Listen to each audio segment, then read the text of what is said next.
Native American name. Mini screens. Many screens. Chris Mini Screens. Mini screen Higgins. Chris Mini Screens. Oh man, that's too good. And let's see. All right. Hello everybody.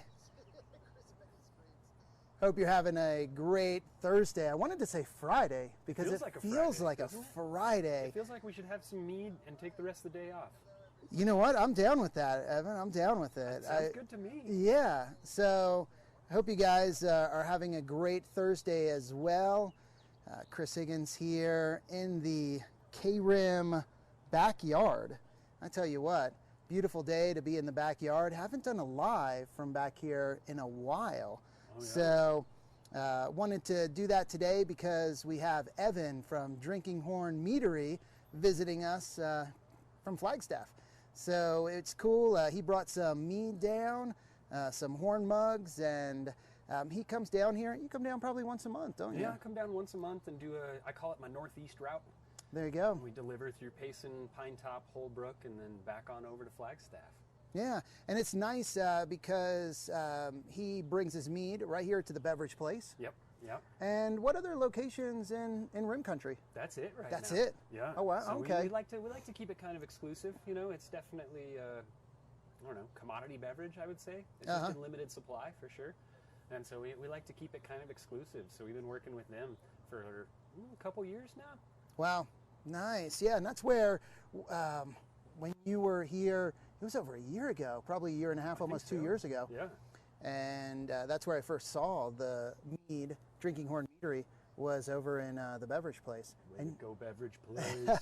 And you guys, you've really grown since then too. Yeah, we've been just running, moving our little legs as fast as we possibly can. Yeah. And still tripping and falling a little bit, but you know. We all do. They're baby legs. Yeah. And you can see, I don't know if you can see right in the center of the table here, the beautiful, delicious, tantalizing mead that Evan brought down and the different flavors. And now, do you have all of these over at the beverage place? All except for the root beer. All except for the root beer. We're keeping the root beer in-house right now only. Wow. So you can get it off the website. So we have a lot of people in Arizona ordering it off the website. Yeah. But right now it's in-house only. And so we're gonna see. We have another one coming up at the end of this month that's going to be in-house only as well. Mojito. Oh. It is so good. Really? Lime, mint, and we used a little bit of molasses to kind of get that sort of rum flavor. Yeah. And it just tied the lime and the mint were kind of separate until we added the molasses in, and then it just tied them all into just this beautiful concoction that's. I would have brought some today, but I didn't have any labels for them yet. The labels just showed up today, so. Wow, that sounds so good. Oh, it's going to be perfect. As things start to warm up, it's a nice summertime drink. Very refreshing. Very refreshing. Yeah. 13%, so you want to maybe put it on ice and let the ice melt a little bit, you know? Wow. Yeah, and so you have some cold root beer today, don't you? Cold root beer, yeah. I figured, bring the one and tease everyone with the one that you can't get right here in town. Hey, but you know what? Flagstaff is not that far away, so you can do a little trip up to Flagstaff. Absolutely. Oh. Little carbonation. It's got little bubbles in it. Man. And if you don't like root beer, you're not going to like it. If you like root beer, I'm just going to pour you half this bottle in your glass. Nope. Oh, my goodness. And then, yeah. Goodbye, Thursday. Goodbye, Thursday. No, it is good because then after this, we're going to go to RIM Country Barbecue, which is right behind the station here. And if you had have some barbecue, you would be able to smell it right now. I can smell it. They're smoking something over there. Oh man, it is so good. I know RIM Country Barbecue just opened here in Payson, and it is it's delicious. The food over there. So if you haven't tried it yet, and I want to check out the Drinking Horn Meadery page because we're live on the KRIM page and Drinking Horn Meadery. So let's see if anyone is on that page. No, I hope so. Because I have a few viewers there. Nice. And yeah, because it is, I am Chris Many Screens. So I could be on multiple pages. Hey, Steve Smith watching.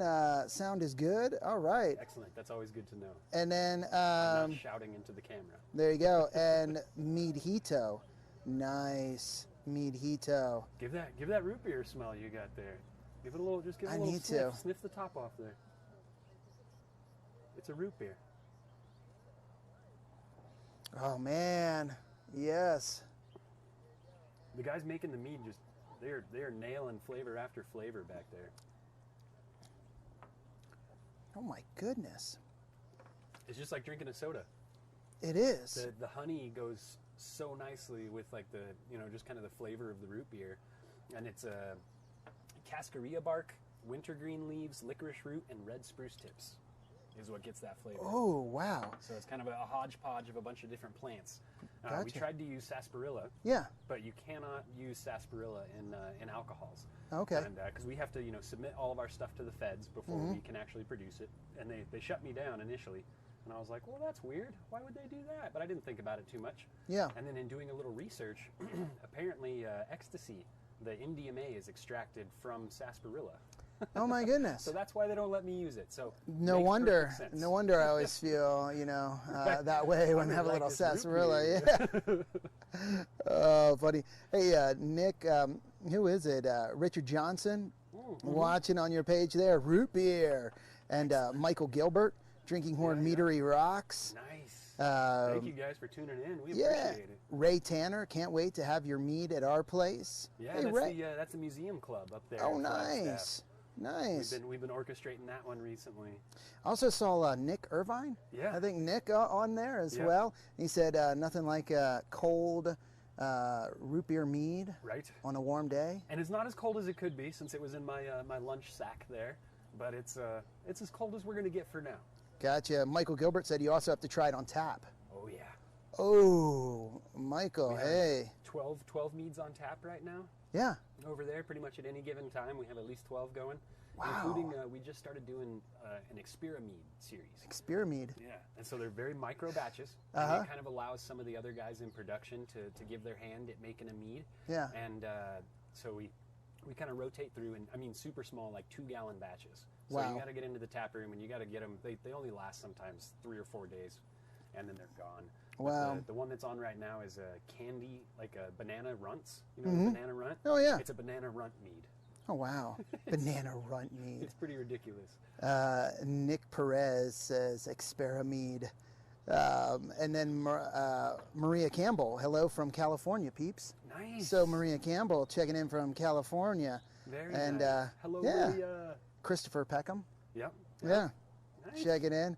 So got a few people. That is good to see. Clifford Lane. He's one of our big fans, our followers in Southern Illinois. Oh, nice. Yeah, so Clifford, big KRIM fan, he's watching and says barbecue, heck yeah. Oh, yeah. Oh, yeah. And that's where... The reach of KRIM is something that always amazes me. Well, and hey, you guys doing a great job on social media, getting out there. Thank you, Yeah, no, it is good. And I think, talking mead, people love, the people that know it, love it. Love it. And there's people that have probably heard about it, but they've never experienced it. So there's that curiosity. Absolutely. Like, hey, what is this? And, it's with the flavors, all the different flavors you guys have introduced. It is so good. The lemon ginger, I think that was was my favorite. We kicked up the ginger on this batch. Ooh. So it's got a little more ginger bite than the previous one. We try to we're always trying to improve, Gotcha. You can't ever stagnate and think that where I've got is great. Like Yeah. it's always Oh, like, yeah. how can we make this better? How can we make this tastier? How can we reach more people? There you go. Get more meat and more mouths. More meat and more mouths. Howdy, Maria Gamble says, howdy, El Dudes of the Mostess. And Cherise Hicks, I believe Cherise Hicks says, no banana runts for me. Might be for other people, though. But I can understand that. That's why we do those Experimede in super small batches, is because they are flavors that are not for everyone. Yeah, and she said lemon ginger and elderberry are her favorites. Oh yeah. Well, and you got the two of them. There we go. Yeah, the two heavy hitters right here, Cherise. So that is great. Hey, again, if you haven't tried Drinking Horn Meadery, you're here in Rim Country. Beverage Place is the place to go. Right there in the Safeway Plaza or I guess just before the Safeway Plaza in the, what is it, where AutoZone is and the furniture store, Rouds. We're 87 and 260 Cross. There you go, at the junction there. The junction. And how about in other parts of Arizona, like northern? You said you went up to all over. So Sholo? We have a Beverage Place over in Pine Top. Up in Holbrook, we have West End Liquors up there. So if you're up that way, and then of course Camp Verde, the what is it called? It's Tops Liquors and Archery, I believe is the name of it, which is just fantastic. I love anywhere that sells you a bow and a bottle of mead at the same time. Bow and mead, yeah, wow. That's awesome. If they do longbows, to get like a longbow and mead, how medieval is that? It should be a combo pack. A combo pack. Special. Your longbow and mead, here it is. I can feel my liability insurance climbing as I say Yeah, that's here you go, Robin Hood. Yes. Wow, that's good. And also, if you don't want to, or if you don't have a place that sells drinking horn meadery, people can order online, can't they? You can order online. And if you have a favorite little local spot that you like to go to, that you want to see our product in, hit us up through Facebook, Instagram, TikTok, YouTube, whatever you want to hit us up from. And we're always open to bringing on more places. Wow. Yeah, I know. I think when you were here one time, let me see, you were on the air, and it was the beverage place in Globe that contacted us and said, hey, we want to get that down here. And then you hooked up with them and were able to get it there, right? And they go through a fair amount of mead over there in Globe. Wow. So it's always growing. I mean, pre-pandemic stuff, we were getting pretty close to 100 retailers. Wow. So it was pretty cool. I was pretty excited about it. Yeah. We've definitely transitioned a lot. I mean, we used to do most of our business wholesale because our tap room was just this little tiny, it was my office during the weekday, and it would be our tap room on the weekends. There you go. And then last year we endeavored into making the mead hall in downtown Flagstaff. So yeah, and now you were telling me, and this is quite the honor, you're the only meadery in the world on Route 66. That's right. Hey, just saying. I love it. You know, I like to think that we're going to inspire even more meaderies to be on Route 66 there, and then we'll be able to say we were the first. You were the first. Yeah. The original. Still prestigious. The OG. I like your social media guy. He's good. He's on the feed right now, letting people know, opening times, responding to questions. It's really good. He's all over it. He is. Richard. I only told him that we were going live about 15 minutes ago too, so he probably dropped a bunch of things that he was doing, and he's like, "Why don't you ever give me headway on these?" He's like, "Come on, really, Evan, come on." Richard Johnson also said, "Keg it and get it in Oso." Oh yeah, Oso Brewing. Oso Brewing. Yeah, Oso Brewing down in Phoenix down there. Oh wow. And it's a great brewery. And we were in talks with them actually for a little bit right before everything kind of shut down and collapsed. And now that things are opening back up, I think that's a good idea, Rich. I think it's high time. And I tell you what, the root beer mead, which you can only get at the drinking horn meadery mead hall. Wow. You like it that, is do you? Good. It is so good. It's pretty dangerous because you don't really taste the booze all that much in it. You're like, oh yeah, this is root beer. Yeah, and it's then all of a sudden your glass is empty and you just down 4 glasses of wine in a hurry. And then you go to stand up, and Who broke my legs? What's wrong with you? they aren't working like they used to. No, mead. If you haven't tried it, it definitely has a unique flavor. And it is I think, very smooth with the different flavors that you've come up with. The lemon ginger, real nice. Elderberry, really nice. Was there a blueberry? Yeah, we call it Bluetooth. Bluetooth. Bluetooth. We usually name things pretty straightforward because I feel like, if you have some mead for the first time and you're trying to remember, last night at the party I had some mead, it was strawberry, what flavor was it? Well, it was strawberry mead. Yeah. And so we try to just keep it simple for everyone's sake. But Bluetooth we did want to give a special name to because it's got a whole backstory history to it. Oh, yeah? So the Bluetooth that's like on your phone, and on your computers, laptops, we're using plenty of Bluetooth right now. Yeah. That little symbol that pops up, that's like a B with 2 kind of lines facing backwards, is actually a Viking bind room. So that's 2 letters stuck together. And Oh, so wow. it stands for, it's the symbol anyway, for King Harold Gormson Bluetooth. And he was actually the first guy that united all of the Danes from a bunch of tribes into one kingdom. And so when the folks that came up with Bluetooth are from that area of the world and know the history of this guy. And so they decided when they were coming up with something that was unifying your computer with your laptop with your printer, bringing them all into one kingdom, they called it Bluetooth, just kind of as the pet name. And when it came to coming out with the product, they were like, well, we'll just go ahead and call it Bluetooth. It sounds a lot better than like personal area network or something along those lines. And the story behind Bluetooth, why he was called Bluetooth, was supposedly he drank so much blueberry mead that it stained his teeth blue. Oh, wow. So, Bluetooth. He liked his mead. He liked his mead. Oh, goodness. There's a lot of fun little bits of mead that are kind of lost in our history there. Yeah. Honeymoon's another one. Yeah. You're supposed to have enough honey wine to last a moon cycle. It's where we get the term from. Honeymoon. Honeymoon. And you were supposed to, the rest of the tribe, the rest of the village or whatever, was supposed to take on all of your responsibilities. And you were actually supposed to drink mead for an entire moon cycle. Wow. So I think we all did it wrong. I did not stay drunk for a whole month for my for my honeymoon. So, yeah. Wait a second. We got to redo that. so I don't know if my wife's watching, but we need to do another one. We got to redo it. Christy Parker, she's watching, said good afternoon, everyone. And then Dylan Hedgepath, he is in Connecticut. And he lived here in Payson, a friend of ours, and he moved to Connecticut probably a couple years ago. So he's on the, I forget what shore, but right there on the coast in Connecticut. Oh, that sounds nice. He says, I love mead. Hey, so we ship to Connecticut. Hey, they ship there, Dylan. So if you want to get some Drinking Horn Meadery made in Flagstaff by someone that knows a thing or two about mead, I like drinking it, that's for sure. Hey, you like bringing it to us at KRIM too, Well, so I love that. That's one of the funnest things with mead is sharing it with people. Yeah. Because for a lot of, it's arguably the oldest alcoholic beverage known to man, known to humans, human. And but it's also something that most of us have never tried for the most part. And so you have something extremely old that you get to introduce to people, and it's really fun seeing people's reactions to it and seeing them regret that they haven't already been drinking this their entire lives. And so it's kind of fun.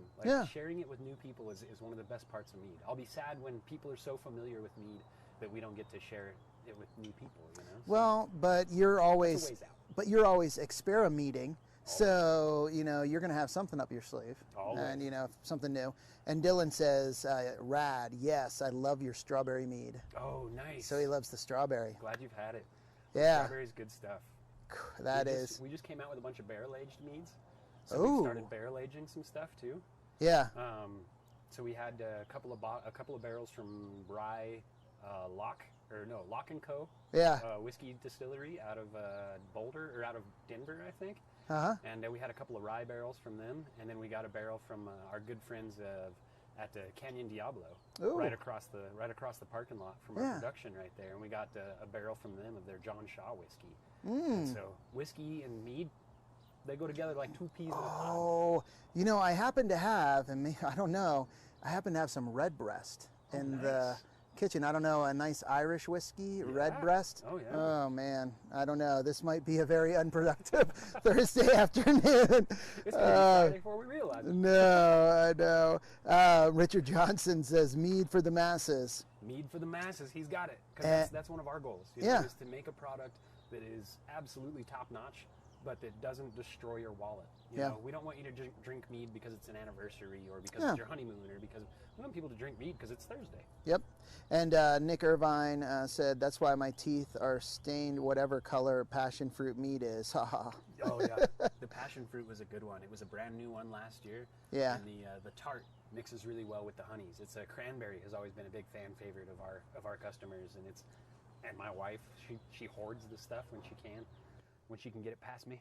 Oh, really? But, it's really good. Any of the tart mixed with the sweet, really, really good. And that passion fruit is just the epitome of it. It's delicious. Yeah. A little bit of carbonation, a little bit of bubbles. Oh, yeah. Nice. Wow. So it is really cool.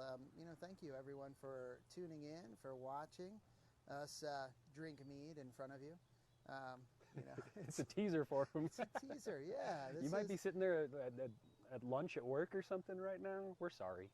Yeah, we're working. We are working. It's true. It's just a hard job. Somebody has to do it. And then we're going to go eat barbecue at Rim Country Barbecue. So Man, it's a tough day. it is. Yeah, sorry. You had to come down here and we had to subject you to this. It's so rough, you know. I get a nice drive, gentle drive through the pine trees, and I know. I have to drink mead and eat barbecue. Gosh. You're never going to come back to Payson. You're going to send someone else. You're just going to be like, forget this. That's what my wife's like, why don't you get somebody else to drive at this point? And like, this is why. This is why I don't. Yeah, because you can visit and now, and this is the first time you're in our new KRIM cottage here. I know, it's awesome. Your guys' new place is awesome. Yeah, it is. It's so nice and homey. And now with sort of some of the restrictions being lifted, you know, hopefully we can have some events, do some things. So it would be great to have a little mead party here at KRIM. I'm in. Oh man, that is something we need to plan. It's mead party time. Mead party time. I can't wait. I feel like we're all kind of going to catch up on a lot of holidays and stuff we missed last year. Yeah. Like Halloween was like the most amazing setup anyway for Halloween ever last year. Saturday night, full moon, and it was the worst Halloween ever. So I'm excited. We're just gonna bust out holidays this year whenever we want to. So you can come and enjoy Christmas at the Mead Hall in July, and we'll do maybe a April or May Halloween and just catch them all back in. You know? Yeah, and somebody put on here. Well, it was your guy, your social media guy, put a recipe: Irish whiskey with lemon, lime, and pomegranate mead equals amazing. The Irish redhead cocktail. That's actually, it's funny. I was just about to suggest that when you said you had a little Irish whiskey back there. I was like, I should have brought the pomegranate. What was I thinking? Because you replaced the grenadine with pomegranate. Because grenadine is just pomegranates, basically. Wow, that sounds delicious. Nick was on a podcast just last night. And maybe he'll throw it up in the comments in there what the podcast was. But he was on somebody else's podcast last night drinking pomegranate, making Irish redheads. Making Irish redheads. Yeah. Wow, Nick, I don't know. You're a dangerous man. He's a very dangerous man. He's a very dangerous man, Nick. But that's the fun thing with mead is like you said, like the diversity of flavors that it can incorporate. You know, anything that you can do with a wine or a beer, or a whiskey, frankly, you can do with a mead. You can barrel age it. You can put hops in it. You can put grapes in there. You can put spices and herbs. You can put elderberries. I mean, anything you want. Yeah. Honey is very accepting of other foods. Yeah. Wow. And Maria Campbell said that packs a serious punch. And with that comes some shenanigans. Always. Mead shenanigans are the best shenanigans. Shenanigans, that's Irish, isn't it? Yeah. I mean, so of course. Maria is Irish. Maria's Irish. She's actually the one that she just recently moved, but when she was living in Flagstaff, she did the Save the Waves and the Flagstaff Mountain Film Festival stuff. Oh, wow. She was a big proponent of that. Her brother, actually, we sponsored him for, he's a good buddy, but we sponsored him for hiking the CDT as well as the PCT. Oh. And so he did both year to year, back to back. And 2,000-3,000 mile backpacks, and I would get out for a little bit of backpacking with him where we could, not as much as I would have liked, but we got out a little bit, and we'd send him little care packages of mead along the way and stuff. Oh, wow. So it was pretty fun. He actually wore one of our T-shirts the entire way through the whole thing. Whoa! And we're gonna frame it up on the wall. Yeah. It's pretty gross at this point, you know. Like it's been well loved. Well, we'll call it well loved instead of gross. Yeah, well loved. That's it. It's worn, yeah. Perfectly worn in. Not worn out, worn in. Broken in. Yeah. Yeah, haha, I'd take that, be famous forever. Well, cool. Well, guys, thank you so much for tuning in. And again, get your mead. Get your mead on. Get your mead on. Get your mead on. It's a different buzz. Yeah, order it online, Drinking Horn Meadery, or find it at one of your local establishments. And if they don't have it, tell us. Yeah. And tell your establishment. Tell them you want Drinking Horn, and we'll work on getting it in there. We've had a lot of customers, hit us up through that method, and we're we're adamant about spreading the mead love. There we go. So thank you guys. The barbecue is calling us. So we have to go over to Rim Country Barbecue and have some, man, they have great ribs and brisket. That's, Brisket. You're speaking my language, Chris. Speaking my language. So good. So guys, have a wonderful Thursday. Have a great Friday tomorrow as well. And thank you, Evan, so much for coming down. Oh, thank you for having me, Chris. I appreciate it as always. All right.